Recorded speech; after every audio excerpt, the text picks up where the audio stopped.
नमस्कार दोस्तों, ऐसी मेरी परम पिता परमात्मा से प्रार्थना है कि आप सब सुखी हो, स्वस्थ हो, मस्त हो और मजे में हो। आज मैं आपकी सेवा में एक नया वीडियो लेकर हाजिर हुआ हूँ। वीडियो शुरू करने से पहले आपसे विनम्र विनती है कि अगर आपको मेरा ये वीडियो अच्छा लगे तो मेरा चैनल सब्सक्राइब कर देना और मेरा वीडियो लाइक व शेयर कर देना। देखिए, एक बहुत ही कंफ्यूजन है ज्योतिष में कि जी जो D9 चार्ट होता है जिसे हम नवांशा कहते हैं, उसका क्या महत्व है फलादेश में। जब हम कुंडली देखते हैं तो अगर अकेली लगन कुंडली देखें तो भाई हमें सिर्फ 60% तक आइडिया लग सकता है। लगन कुंडली और नवांशा कुंडली देखे तो तकरीबन 80% तक आइडिया लग सकता है। लगन कुंडली, नवांशा कुंडली और चलित कुंडली देखे तो 90% तक लग सकता है। बाकी जो 10% है, आपका वर्षफल आ गया, आपकी दशांतर दशाएं आ गई और सभी फैक्टर आ गए कि क्या रोल अदा करेंगे। तो पहले समझिए कि ये नवांशा कुंडली क्या है। देखिए, हर भाव का जो 9th पार्ट है वो नवांशा है। 9th पार्ट बहुत महिमा है 9 की। मंगल है इसका मालिक और 2025 जो साल है इसका जो जोड़ बनता है वो भी 9 बनता है। यानी 2025 में नवांशा कुंडली की अहमियत और भी बढ़ जाती है। 2025 में लगन कुंडली के साथ नवांशा कुंडली देखनी बहुत आवश्यक हो जाती है। जो 9 नंबर है भाग्य का अंक है, ये 9वां भाव भाग्य का भाव है। और भाग्य हम कुंडली क्यों बनवाते हैं? अपना भाग्य देखने के लिए। तो नवांशा चार्ट डीप में जाकर हमें बताता है कि हमारा भाग्य कैसा है। कोई मेरे जैसे बंदे से पूछे कि भाई आप समुंदर देखा है आपने? मैं कहूंगा जी देखा है, गोवा में भी है, केरला में भी है, कई जगह गिना देंगे कि जी देखा है। तो पूछेगा कि कैसा था समुंदर? तो समुंदर कैसा था? लहरें बड़ी बड़ी उठ रही थी। तो जब कोई बहुत बड़ी लहर आती थी तो हम दूर भाग जाते थे। तो ये समुंदर का एक नजारा हो गया किसी गांव से। लेकिन जिसने गहराई में जाकर समुंदर देखा है, अगर उससे आप पूछेंगे कि भाई समुंदर कैसा है, वो कहेगा जी बहुत शांत, कोई हलचल नहीं। डूंघाई में समुंदर बहुत शांत है। अगर ऊपर ही ऊपर हम देखेंगे तो बहुत हलचल है। सेम प्रोसेस लगन और नवांशा कुंडली में है। लगन कुंडली क्या है? ऊपर ही ऊपर देख लिया। नवांशा कुंडली क्या है? डीप में जाकर, समुंदर की गहराई में जाकर देख लिया। तो भाई ये जो नवांशा कुंडली है, ये हमारे जीवन में कौन से ऐसे क्षेत्र है जिनको बहुत प्रभावित करती है? एक तो हमारी शक्ति, हमारी स्ट्रेंथ।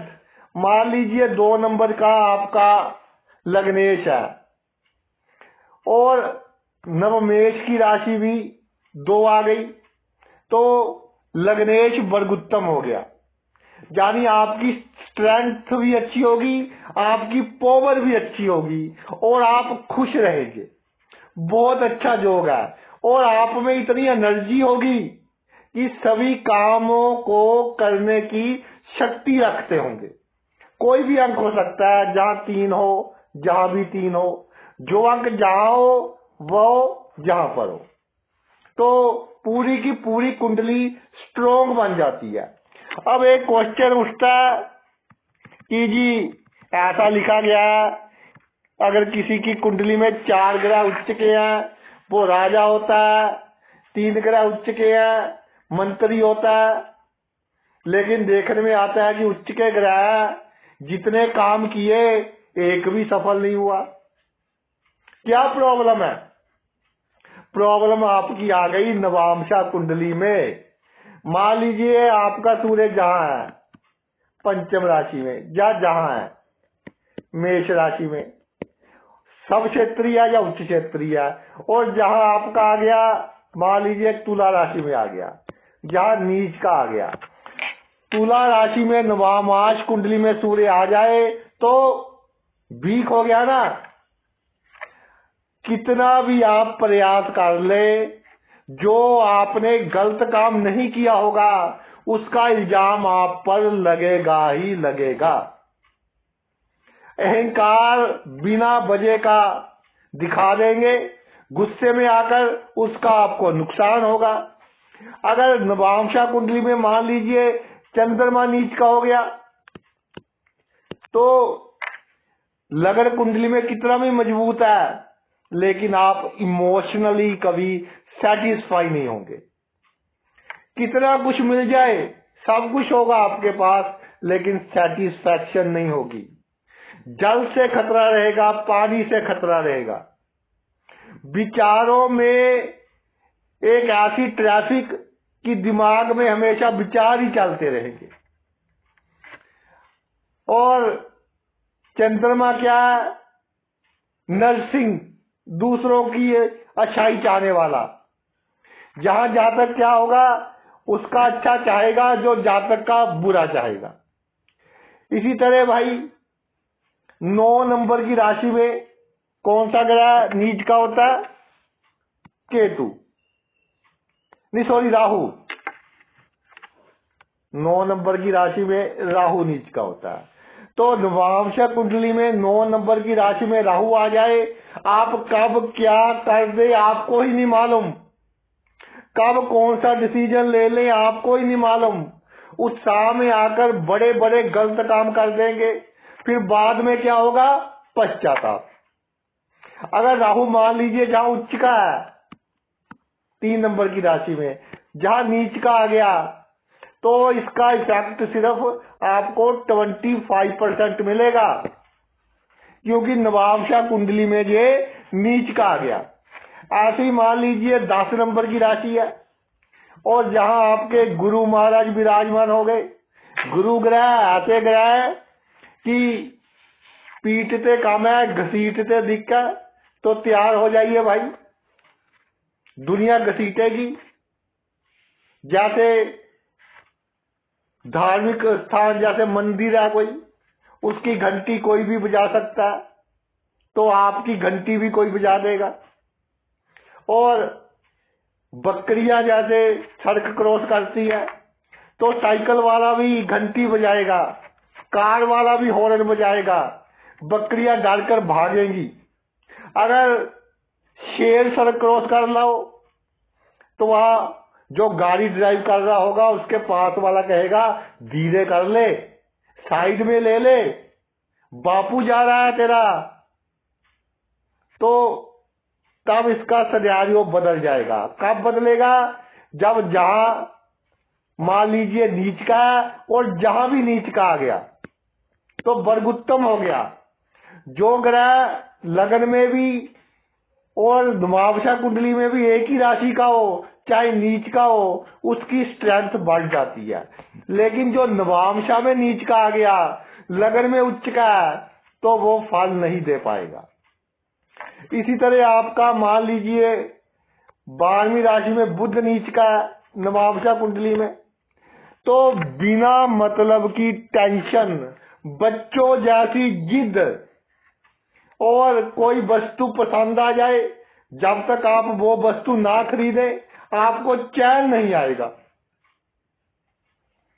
चाहे लगन में कितना ही मजबूत क्यों ना पड़ा हो आपका बुध।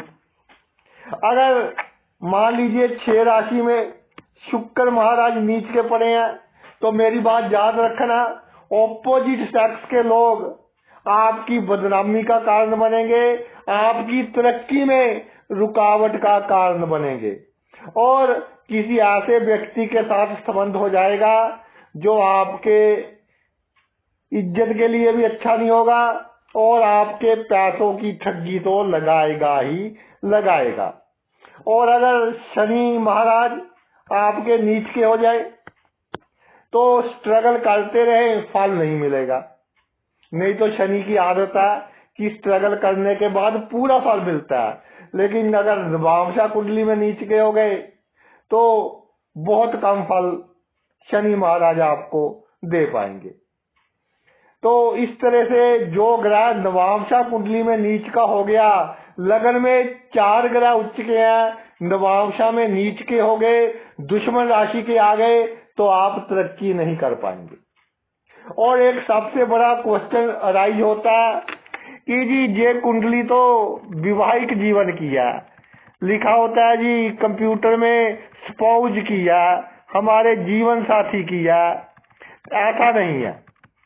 जो नवांशा कुंडली है उसका जो फल है हमें भाई बचपन से मिलना ही शुरू हो जाता है। ये नहीं कि एजुकेशन की हम बात करें तो जो पंचम भाव है नवांशा कुंडली का बहुत बड़ा रोल अदा करता है। वैसे तो ये जो त्रिकोण बन रही है ना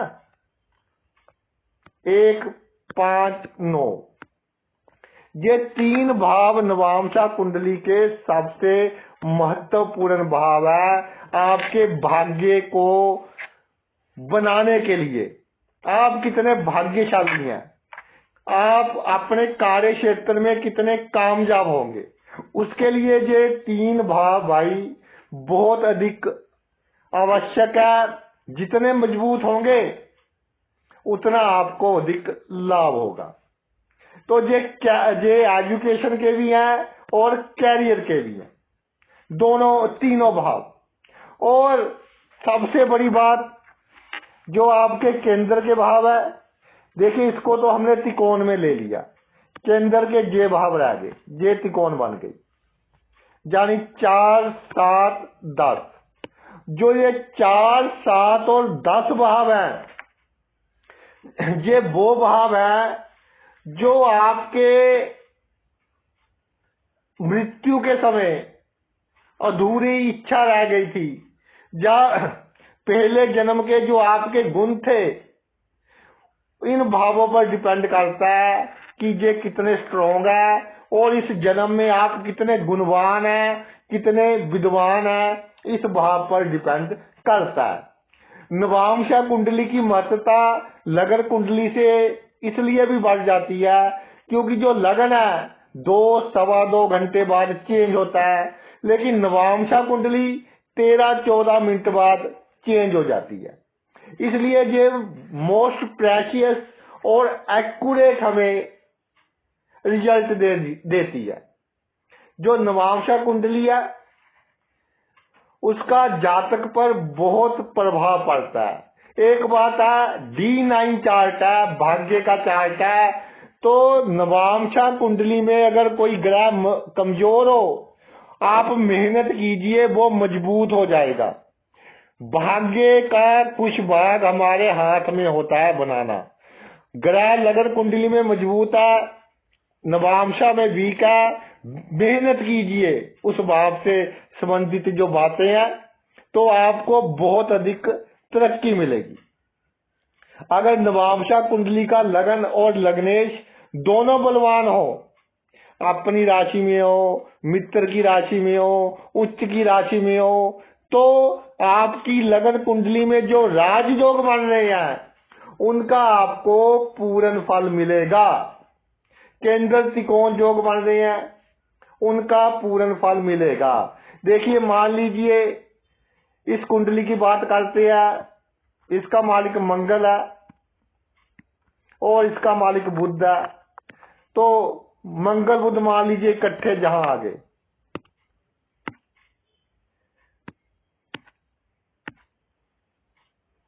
मंगल बुध आपके जो है वो इकट्ठे जहां आ गए, केंद्र त्रिकोण योग बन गया। लेकिन अब बात करते हैं, मान लीजिए जहां 3 का अंक है, इसका मालिक हो गया बुध।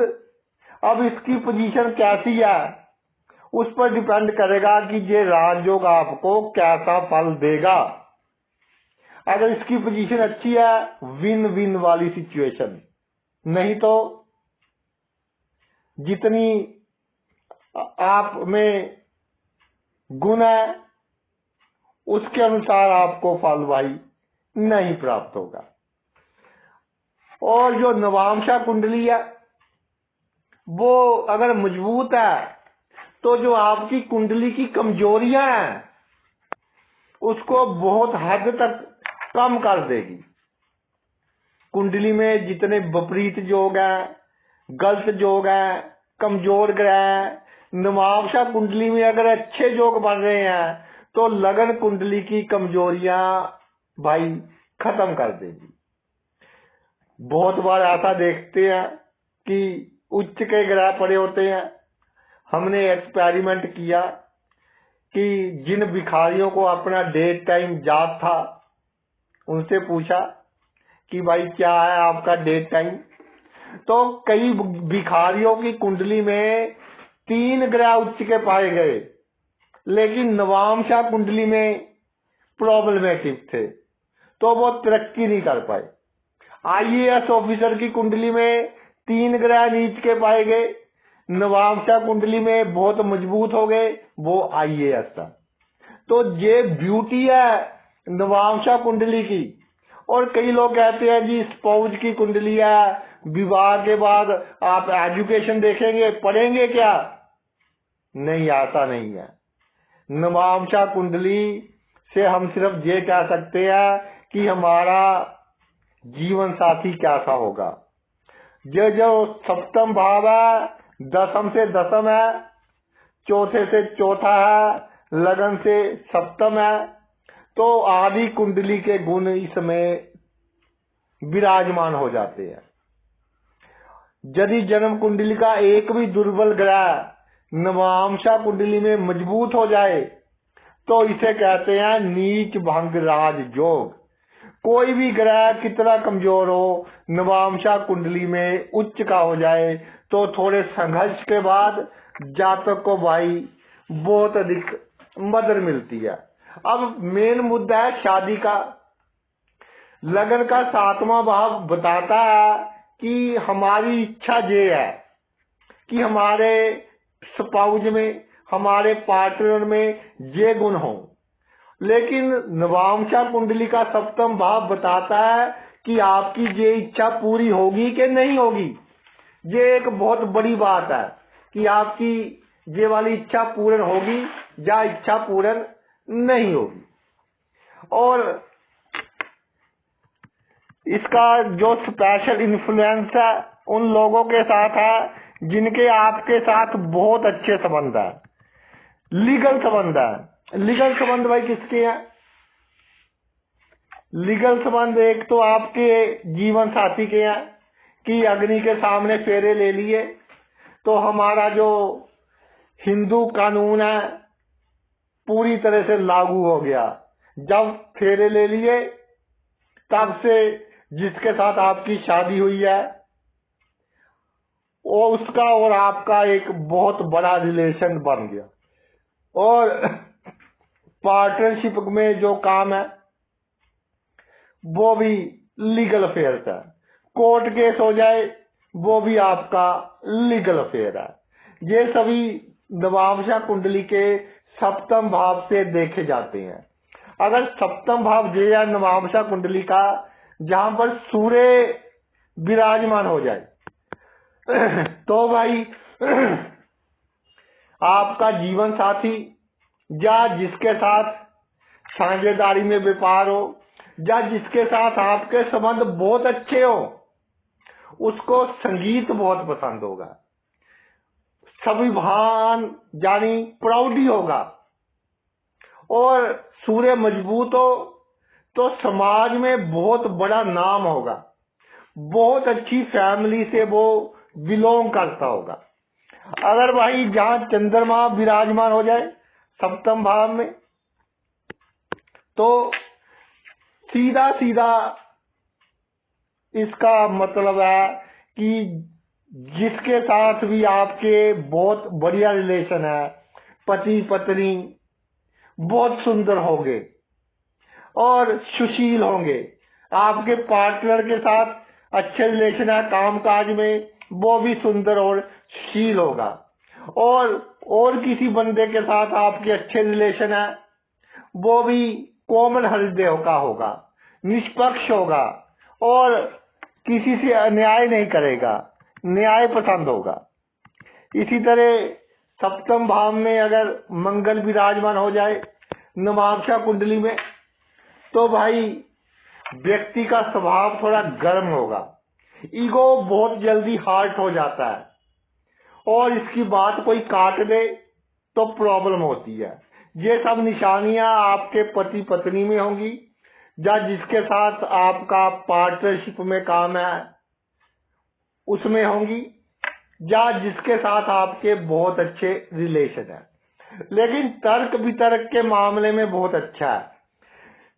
नवांशा कुंडली में मंगल सप्तम भाव में हो, आप बहुत अच्छे वकील बन सकते हैं, आप बहुत अच्छे टीचर बन सकते हैं, क्योंकि तर्क वितर्क की आपको बहुत अच्छी नॉलेज है। ऐसे ही भाई अगर सप्तम भाव में आपका बुध विराजमान हो जाए, तो अगर बुध विराजमान हो जाए तो ये बात तो बिल्कुल क्लियर है कि आपका जीवन साथी या जिसके साथ अच्छे संबंध है हंसमुख होगा, मिलनसार होगा, इंटेलिजेंट होगा, लिखने का शौक, शायरी का शौक होगा और अजीब शौक होंगे जो किसी किसी को होते हैं। अगर पति पत्नी की कुंडली में हो तो बच्चा ग्रह, शारीरिक सुख में कुछ कमी आएगी, या तो कई बार कुछ शारीरिक सुख लेना हो आपस में झगड़ा हो जाएगा, ऐसी कई प्रॉब्लम आपको आ सकती है। अगर भाई जहां पर आपका गुरु महाराज विराजमान हो जाए, तो सप्तम भाव में नवांशा कुंडली में गुरु महाराज विराजमान हो जाए, तो आपका जीवन साथी सुंदर होगा, भाग्यशाली होगा, अच्छे स्वभाव वाला होगा, धर्म कर्म में रुचि रखने वाला होगा, या जिसके साथ आपका साझेदारी में काम है उसमें ये गुण होंगे, या जिसके साथ आपके बहुत अच्छे संबंध है, उसको अपनी आत्मा ही आप मानते हैं, उसमें ये गुण पर्याप्त मात्रा में होंगे। अगर आपके सप्तम भाव में शुक्र महाराज विराजमान हो जाए नवांश कुंडली में, तो जो आपका जीवन साथी होगा बहुत ही अच्छा, सुंदर, और मैंने कई कुंडलियां देखी हैं भाई, उसकी हंसी में एक अट्रैक्शन होती है कि जब वो हंसता है ऐसे लगता है कि फूल गिर रहे हैं, बंदा सोचता है कि इसे देखते ही रहे। और अगर कोई ऑपोजिट सेक्स का बंदा हो तो ये गुण और भी बढ़ जाते हैं। तो जब मैं नवांशा कुंडली पर नजर पड़ती है और कोई ऑपोजिट सेक्स का बंदा मुझसे कुंडली दिखा रहा हो, सप्तम भाव में शुक्र हो नवांशा कुंडली में, तो मैं उसके मुख की तरफ बहुत कम देखता हूं, क्योंकि ये जो शरीर का आकर्षण है ये बहुत जल्दी हो जाता है जिसकी नवांशा कुंडली के सप्तम भाव में शुक्र हो। उसका बातचीत करने का ढंग, हंसने का ढंग, और मैंने पहले एक वीडियो में बताया था कि बुध शुक्र इकट्ठा हो तो भी यही प्रॉपर्टी होती है। इसी तरह शुक्र नवांशा कुंडली के सप्तम भाव में हो तो जातक में दूसरों से अपने काम निकलवाने के गुण नेचुरल होंगे। तो भाई मैं अपना पर्सनल फोन नंबर बहुत कम लोगों को देता हूं, लेकिन ये दोनों लोग मुझे भी ठगी लगा जाते हैं, जिनका बुध शुक्र इकट्ठा हो या नवांशा कुंडली में शुक्र हो। ऐसी बातें करते हैं, मुझे मालूम होता है कि शुक्र करवा रहा है, लेकिन फिर भी मेरा पर्सनल फोन नंबर ले जाते हैं और अपने सभी काम मुझसे निकलवा लेते हैं। तो इस तरह की प्रॉपर्टीज होती हैं जिनके सप्तम भाव में नवांशा कुंडली में शुक्र विराजमान हो।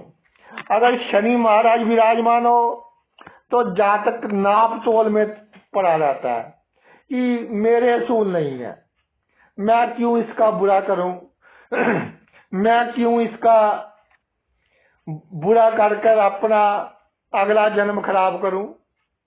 और जीवन साथी से ऐसी उम्मीद रखता है कि जो परिवार के ट्रेडिशन चले आ रहे हैं वो ट्रेडिशन माने। एक कुंडली मेरे पास आई तो माता जी बोले कि मेरी बहू को तो अकल नहीं है। मैंने कहा जी आपको कैसे पता कि आपकी बहू को अकल नहीं है, कोई आईक्यू टेस्ट करवाया उसका क्या। बोलती है जी हमारे घर के रीति रिवाज नहीं निभाती।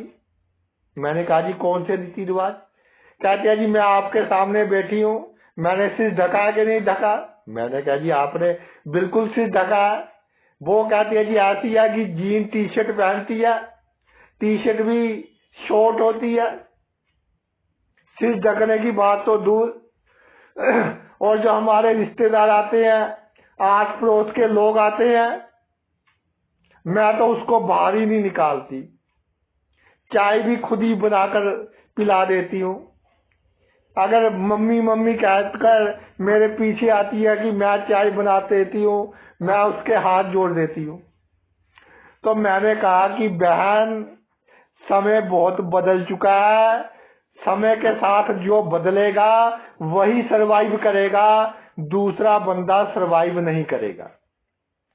तो उसने कहा कि जी मैं तो आत्महत्या कर लूंगी, जा तो मैं जब इस घर में रहूंगी जा मेरी बहू रहेगी।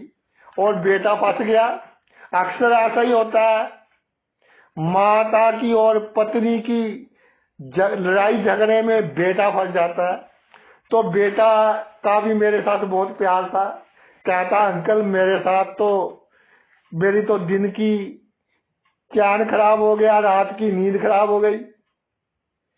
ये मेरी जो पत्नी है फोन पर मुझे ताने मारती है और माता के साथ कोई बात करता हूँ इसकी सुई घूमकर मेरी पत्नी पर ही जाती है। ना वो मानने को तैयार है ना ये मानने को तैयार है। प्रॉब्लम क्या है? सिर्फ पहरावे की। बहू अच्छे परिवार से है, सास भी अच्छे परिवार से है, कोई लालच नहीं है लेन देन का, दोनों परिवार संपन्न है। तो मैंने कहा कि भाई अगली बार आना अपनी पत्नी को साथ लेकर आना। तो पत्नी को साथ लेकर आया। तो मैंने उससे पूछा कि बेटा ये जो तुम्हारा पति है, जो हमारी बात होगी ये बिल्कुल सीक्रेट रखेगा। मैंने इसको पहले समझा दिया, क्या प्रॉब्लम है ये बताओ। कहती है जी मेरे पहरावे पर जो भी मैं पहनती हूँ मेरी सासू को अच्छा नहीं लगता कि तू अपनी बॉडी दिखा रही है, ये कर रही है, वो कर रही है। मैंने बाल स्ट्रेट करवा लिए, उनको अच्छा नहीं लगा। तो मैंने कहा भाई सॉरी, बाल आपने कब स्ट्रेट करवाए अपने? कहते जी शादी के बाद। मैंने कहा पहले क्यों नहीं करवाए? तो उसके पास जवाब नहीं था। एक तो ये पॉइंट नोट कर लिया मैंने कि इसने जो बाल स्ट्रेट करवाए हैं शादी के बाद करवाए हैं। दूसरा मैंने कहा ये जो कपड़े आपने पहने हैं ठीक है, आप सुंदर लग रही हो, नो डाउट।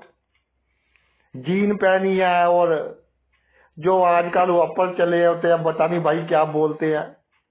तो भाई मैंने कहा आप मेरे पास आए हो तो आपको लगता है कि आपकी ड्रेस अच्छी है, आपकी ड्रेस डिसेंट है। कहते हैं जी मॉडर्न समय है। मैंने कहा जी मॉडर्न समय का अर्थ ये नहीं है कि आप ऊंचे कपड़े पहने। मॉडर्न समय का अर्थ ये है कि जो नई नई टेक्नोलॉजी है उनके बारे में आपको ज्ञान हो।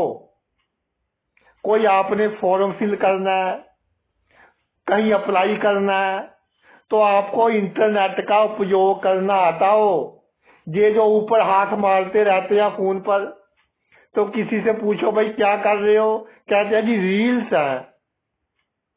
जाती देखोगे वैसे ही अपने आप आती जाती हैं। तो देखती मैं कि आप रील्स है। ये जो कपड़े हैं शादी के पहले आप ऐसे पहनते थे, कहती जी पहनती तो मैं जीन और टॉप ही थी, लेकिन अब टॉप की थोड़ी सी जो लंबाई है वो कम कर दी कि मेरी शादी हो गई अब। तो मैंने उसको कहा कि बेटा ये आप मॉडर्न नहीं है, ये आपको हर कोई चाहता है कि मेरी गर्लफ्रेंड देखने में सुंदर लगे, कम कपड़े पहने। कोई ये नहीं चाहता कि मेरी पत्नी कम कपड़े पहने, और आप उल्टा कर रही हैं। और मैं ये एग्जाम्पल इसलिए दे रहा हूं, जो हमारे शहर है 60% केसेस में ऐसा ही हो रहा है। शादी से पहले लड़की की जो माँ होती है, तेरी शादी होनी है, तूने ऐसा नहीं करना वैसा नहीं करना, लेकिन शादी के बाद जब सास कहती है तो उसको वही बातें गलत लगने लग जाती है। तो मैंने कहा कि ये एक हम डील कर लेते हैं कि तूने थोड़ी सी जो तेरी अपर है उसकी लंबाई बढ़ा दे, और एक अपने गले में दुपट्टा कहते हैं वो अवश्य लेकर रखना। सिर ढकने के लिए मैं तुझे नहीं बोलता, लेकिन जब तू अपनी सासू माँ के सामने है, अपने ससुर के सामने है, या बाहर भी किसी के सामने है, तो भाई ये थोड़ा सा डिसेंट लगेगी तू, और इससे मॉडर्न भी दिख लगेगी। और लोगों की देखने की जो नजर है, जो हमारे इंडियंस में खास तौर पर है, वो भी अच्छी नजर से आपको देखेंगे। तो दोनों सास बहू में एक डील करवाई, उसके बाद जाकर कहीं उनके घर में शांति हुई। ऐसे ही भाई अगर राहु महाराज आ जाए सप्तम भाव में, तो सॉरी, जो आपका जीवन साथी होगा बहुत टैलेंटेड होगा, मल्टी टैलेंटेड होगा, परिस्थिति के अनुसार अपने आप को चेंज कर लेगा। कैलकुलेशन भी अच्छी होगी, गणित की ही नहीं लोगों की भी। लोगों को देखकर पहचान लेगा कि इसके अंदर क्या बोल रहा है। और ये आपके लिए एक वरदान है। अगर नवामशा कुंडली में सप्तम भाव में राहु आ जाए, आपको सिर्फ क्या करना है कि थोड़ा सा एडजस्टमेंट करनी पड़ेगी, क्योंकि राहु का पता नहीं चलता कब क्या करवा दे। तो इसलिए थोड़ी सी आपको एडजस्टमेंट करनी पड़ेगी। केतु का भी स्वभाव राहु के जैसा ही देखा गया है, ऐसे ही गुण उसमें देखे गए। और अब लिखा है मनु स्मृति में नवामशा कुंडली के बारे में कि कितने प्रकार के विवाह होते हैं, और नवामशा कुंडली का कौन सा ग्रह स्ट्रांग हो तो कैसी शादी होती है। अगर गुरु स्ट्रांग हो, नवामशा कुंडली में गुरु ग्रह स्ट्रांग हो, तो इसको ब्रह्मा विवाह कहते हैं। जो विवाह होता है वर वधू की सेम योग्यता होती है, सेम तरह की फैमिली होती है, यानी एक संतुलित विवाह होता है। जैसे आजकल देख लो कि लड़का भी डॉक्टर है, लड़की भी डॉक्टर है, कास्ट भी एक है, और उनका जो विवाह के बाद काम करने के ढंग में पूरा बैलेंस है, तो उनकी नवामशा कुंडली में गुरु स्ट्रांग होगा। दूसरी तरह का विवाह जब मंगल स्ट्रांग हो नवामशा कुंडली में, उच्च का हो, सब राशि का हो, वर्ग उत्तम हो, तो इस तरह के विवाह का संकेत देता है कि इस तरह की परिस्थिति बन जाती है कि अधिक खुशी नहीं बनाई जाती विवाह में, कोई ना कोई ऐसी प्रॉब्लम हो जाती है कि हम कहते हैं कि अब शादी तो करनी है, थोड़ी भाई सिंपल ढंग से कर ले, इसे दैव विवाह कहते हैं। अगर मंगल पावरफुल हो आपकी नवांशा कुंडली में, अगर चंद्रमा आपकी नवांशा कुंडली में पावरफुल हो तो आर्ष विवाह होता है। इसका क्या खर्चा है, सॉरी क्या मतलब है? इसका मतलब ये है कि लड़के वाले अमीर होंगे, लड़की वालों के पास धन कम होगा। गरीब तो भाई कोई नहीं है, धन थोड़ा कम होगा, तो लड़के वाले शादी का अधिकतर भार उठाएंगे ताकि दोनों का जो एक समाज में स्टेटस है वो बना रहे। सॉरी, ये है आपका आर्ष विवाह अगर चंद्र स्ट्रोंग हो। अगर आपका सूर्य नवांशा कुंडली में बहुत स्ट्रोंग है, सबसे अधिक स्ट्रोंग है, किसी भी भाव में है, तो इसे प्राजापत्य विवाह कहते हैं। इसमें क्या होता है कि छोटी उम्र में ही शादी हो जाती है। जैसे हमने पढ़ा है बाल विवाह, तो बाल विवाह का योग बनता है कि शादी हो गई लेकिन मिलन काफी वर्षों के बाद होगा दूल्हा और दुल्हन का। अगर भाई बुध मजबूत हो तो असुर विवाह कहते हैं। जातक का जीवन साथी आवश्यकता से अधिक बुद्धि का उपयोग करेगा और जिसके कारण दोनों में प्रेस्टीज इशू बना रहेगा, इज्जत का सवाल बना रहेगा। अगर शुक्र मजबूत हो नवांशा कुंडली में सॉरी अगर शुक्र मजबूत हो तो भाई इसे प्रेम विवाह कहते हैं कि दूल्हा और दुल्हन अपनी मर्जी से एक दूसरे को ढूंढते हैं, पसंद आ जाते हैं, यानी कि लव नहीं होता, लस्ट होती है, वासना होती है, वो विवाह कहते हैं। अगर शनि आपकी नवांशा कुंडली में मजबूत हो तो भाई इसे रक्षा विवाह कहते हैं। कैसे रक्षा विवाह? कि जो मजबूरी में किया गया हो, लड़की नहीं चाहती इसे लड़के के साथ विवाह करना, लेकिन घर वालों के प्रेशर में आकर विवाह करना पड़ता है। तो भाई अगर ऐसी सिचुएशन है, शनि मजबूत है, तो शनि का दान वगैरह कर दिया कीजिए। अगर आपकी ऐसी शादी हुई है तो गृहस्थ जीवन कुछ हद तक आपका अच्छा रहेगा। अगर राहु या केतु इनमें से कोई भी ग्रह मजबूत है तो इस तरह की शादी की तुलना ऐसे करें कि वर को या वधू को नशे की अधिक आदत होती है, तो ऐसा लगता है कि जैसे बलात्कार सा हो गया। इसको हम कहते हैं पिच्छा विवाह। तो ये नवांशा कुंडली से विवाह के जो प्रकार है वो बताए गए हैं।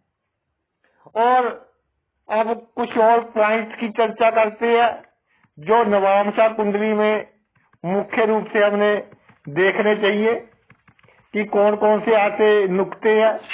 सबसे पहला नुक्ता है कि सातवां घर और सातवें घर का मालिक अगर नवांशा कुंडली में मजबूत हो, जन्म कुंडली में सातवां घर, जैसे जहां सातवां घर का मालिक, सातवां घर जहां मजबूत है, मान लीजिए मंगल है इसका मालिक, केंद्र का मालिक मान लीजिए त्रिकोण में आ गया, और जहां उच्च का आ गया नवांशा कुंडली में, सातवां घर लगड़ कुंडली में मजबूत हो, सातवें घर का मालिक नवांश कुंडली में मजबूत हो, तो भाई हर क्षेत्र में जातक को सफलता मिलेगी। एक बहुत बड़े राजयोग का निर्माण करता है ये जो। इसके अलावा सातवां घर दर्शाता है कि हमारी इच्छा क्या है। मान लीजिए जहाँ पर सब 7 राशि है, शुक्र आ गए अपने घर के, शुक्र वैसे इतने अच्छे नहीं होते, चलो मान लीजिए इसके साथ बुध भी आ गए, 2 ग्रह हो गए, सप्तम भाव में बुध और शुक्र विराजमान हो गए, और हम चाहेंगे बहुत ही सुंदर हमारा जीवन साथी हो, बुद्धिमान हो, हंसमुख हो, मजाकिया हो और हमसे कभी नाराज ना हो। लेकिन अगर इसका मालिक मंगल नीच का आ गया तो जो हम चाहेंगे उसके ऑपोजिट होगा। जीवन साथी के बारे में, आपका जो कारोबार है, रोजमर्रा की जीवन में जहां से आप पैसे कमाते हैं, उसके बारे में जो आप चाहोगे उससे भाई उल्टा होगा। और ग्रहों की स्थिति के अनुसार हमने जीवन साथी की प्रकृति भी आपको बता दी। तो जो नवांशा कुंडली है, ये एक गलत धारणा है कि जी इस कुंडली से तो हम सिर्फ आपकी पति या पत्नी का विचार करते हैं, पति का, पत्नी का, एजुकेशन का, कैरियर का, लक में सब कुछ ही आ गया। नवांशा का मतलब 9 लक, पूरे का पूरा जीवन का नक्शा आपकी नवांशा कुंडली में है।